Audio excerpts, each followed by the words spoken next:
السلام عليكم ورحمة الله وبركاته. ازيكم يا حبايبي؟ عاملين ايه؟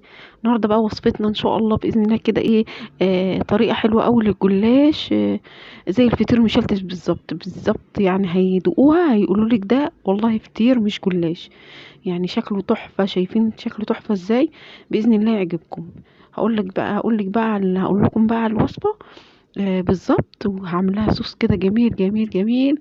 وبيستوي اصلا الجلاش في الفرن ب5 دقايق، يعني مش هياخد منك وقت، وهينفع في العزومات في رمضان. شايفين ما شاء الله؟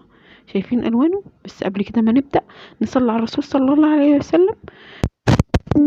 جبت بقى لفة جلاش من هتجيبيها من السوبر ماركت او من بتاع الكنافة. وهبتدي بقى اقطعها، وكل ما تقطعها بقى ايه رفيع بتبقى احلى. تمام كده. هنعملها النهاردة تحفة تحفة تحفة ب5 دقايق، يعني هتعمليها مش هتاخد منك وقت خالص. صينية الجلاش احلى من اي صينية جلاش تاني بتعمليها، الطريقة دي احلى كتير. هبتدي بقى اقطعها كلها زي ما انتوا شايفين كده. تمام اهو. وهجيب بقى بولة، اي بولة عندك، اي طبق عندك بلاستيك كبير، هتحطي بقى ايه فيه الجلاش. بعد كده بقى هفكفكه من بعضها، ودي خطوة مهمة جدا، يعني لازم تفكفكيه كله من بعضه. تمام كده.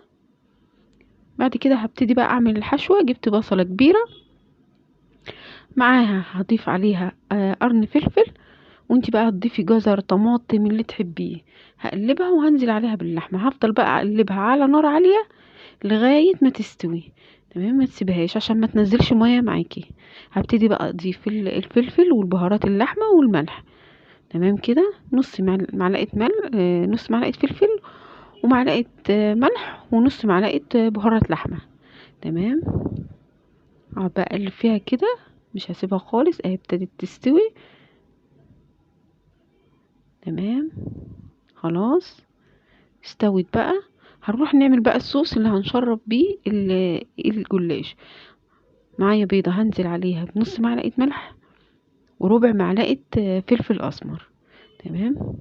اقلبهم بقى مع بعض بالشوكة كده. وهبتدي بقى بعد كده اضيف بقية المكونات. تمام كده. معايا بقى 3 معالق سمنة كبار، اقلبهم مع بعض تاني. ومعايا معلقتين زبادي برضك كبار، يعني مقاس كده ايه، علبة صغيرة. تمام، علبة زبادي صغيرة. تمام كده. ومعايا كوباية لبن. في اضافة كده انا هضيفها، محدش ضافها يعني قبل كده، انا هضيفها مع ال مع الصوص بتاع التشريب اهي. معلقة صغيرة خالص من البيكنج باودر، دي بتديله هشاشة وبيبقى خفيف كده ومورق.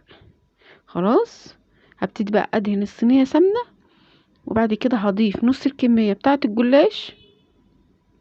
تمام اهي.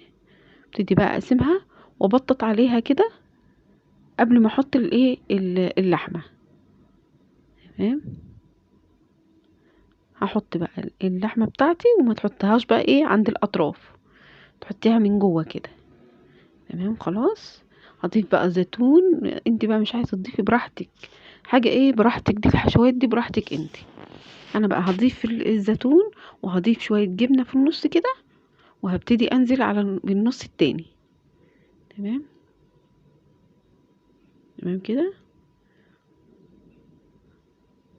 وبرضك هبتدي بقى ابططها واسويها كده من الاطراف ومن النص اهي. لازم تبططيها خالص خالص، يعني تخليها متساوية وتبططيها عشان تطلع ايه حتة كده حلوة. هبتدي بقى اشربها بالصوص بتاعي، وركزي على الاطراف كويس قوي. بصي بصي هي كده ايه، شوية كده لو سبتيها هتشرب ده كله. انا كل ده مولعة الفرن سخن جدا جدا. هبتدي بقى احط الجبنة الموتزاريلا فوقيها، وبعد كده هحطها في الفرن. تمام كده. بس بكده طلعتها وقطعتها، شايفين ما شاء الله زي ما وريتكم في الاول.